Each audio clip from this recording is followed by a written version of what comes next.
कैसे हो बच्चों? देखिए, भारत के इतिहास में यह पहला अवसर है कि जब हमें पढ़ने का, अध्ययन करने का 100% अवसर मिला है और इस अवसर को हमें नहीं खोना है, क्योंकि ऐसा अवसर हमारी ज़िंदगी में कभी नहीं आने वाला। जब हमारा पढ़ने का समय था, उस समय कई बार हमारे सामने से अनेक चुनौती आ जाया करती थी। घरेलू काम, व्यवसाय, शिक्षक थे तो शिक्षक के समय शैक्षिक चुनौतियाँ रहती थी। लेकिन आज जो युवा वर्ग है, जो सरकारी नौकरी के लिए संघर्ष कर रहे हैं, उनके सामने यह स्वर्णिम अवसर है। देखिए, कोरोना है, चुनौती भयंकर है। यह आने वाले 1.5-2 साल तक यही क्रम चलता रहेगा। तब तक इसकी दवाई, वैक्सीन इत्यादि बन जाएगी।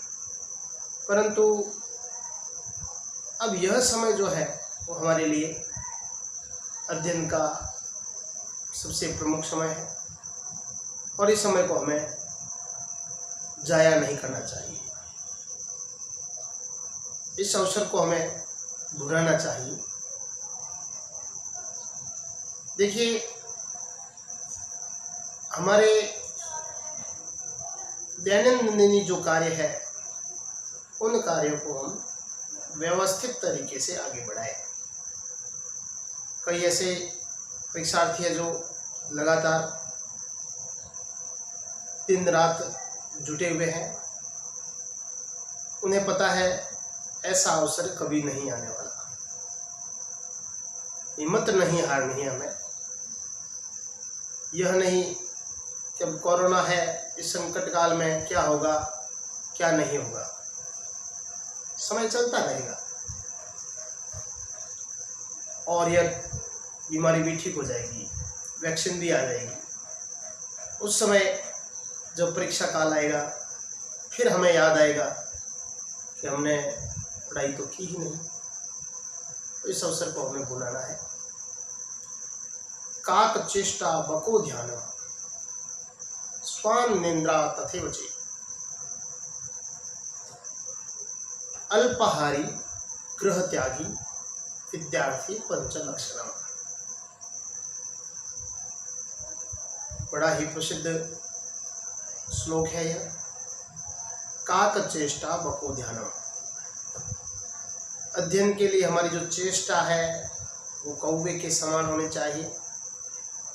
कौवे की तरह हम किसी भी कार्य को, किसी भी चुनौती को सहर्ष स्वीकार करें और उसको जब तक अंतिम परिणाम तक नहीं पहुंचाए तब तक चैन न लें।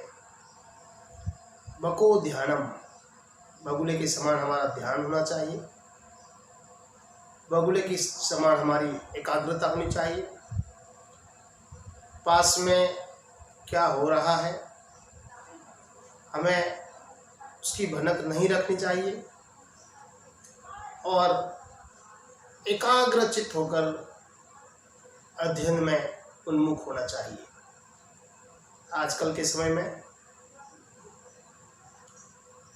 जो एंड्रॉयड फ़ोन, स्मार्टफोन हम प्रयोग करते हैं, हालांकि इसका उपयोग भी हमारे जीवन में सर्वथा अनुकूल है, किंतु अति सर्वत्र वर्जते।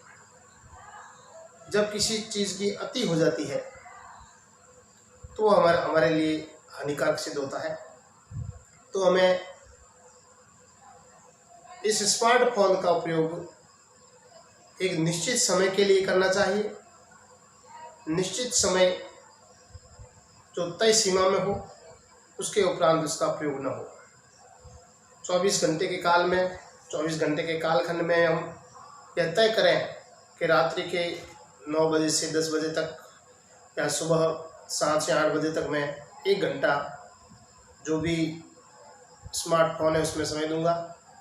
उसके उपरांत मैं अपना समय अध्ययन के लिए रखूँगा। तो इसमें भी ऐसी कई सूचनाएं, जानकारियाँ होगी जो हमारे लिए श्रेयस्कर होगी। तो एकाग्रचित्त रहना, काक चेष्टा बको ध्यानम, स्वान निद्रा तथैव च, हमारी नींद हो। अब विद्यार्थियों के लिए निद्रा आवश्यक है, कम से कम 8 घंटे तो हमें सोना ही चाहिए।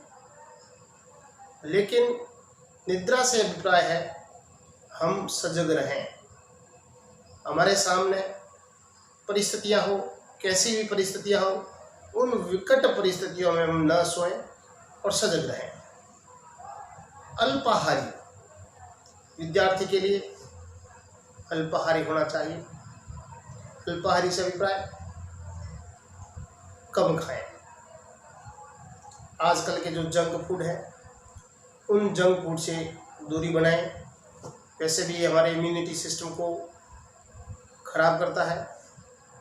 तो विद्यार्थी के लिए ऐसी अपेक्षा रहती है कि हम इन जंक फूड से दूर रह करके सामान्य भोजन करें, चाहे वह कार्बोहाइड्रेट युक्त हो, ज़्यादा फैट ना हो, इंस्टेंट एनर्जी कार्बोहाइड्रेट का उपयोग हो, कुछ प्रोटीन हो।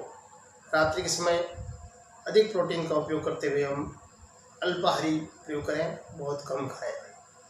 गृह त्यागी, गृह त्याग का अभिप्राय ये नहीं है कि घर छोड़कर चले जाएं। गृह त्याग का अभिप्राय है घर में रहते हुए भी हम ऐसा व्यवहार करें कि हम घर से बहुत ही कम संपर्कित रहें और हमारे अध्ययन को, स्वाध्याय को सबसे प्रमुख विषय बिंदु माने और वो लगातार हम पढ़ते रहें। इन 5 लक्षणों को समाहित करते हुए हमारे जीवन में हम निश्चित रूप से सफलता के नए सोपान प्राप्त करेंगे। आप इस प्रकार से आगे बढ़ते रहेंगे तो निश्चित ही हमें सफलता मिलेगी। मैं अपेक्षा करता हूँ आप इन 5 लक्षणों को अपने हृदयंगम करके अपने जीवन में उतार करके आगे बढ़ें। आपके भावी जीवन की शुभकामनाएं। धन्यवाद।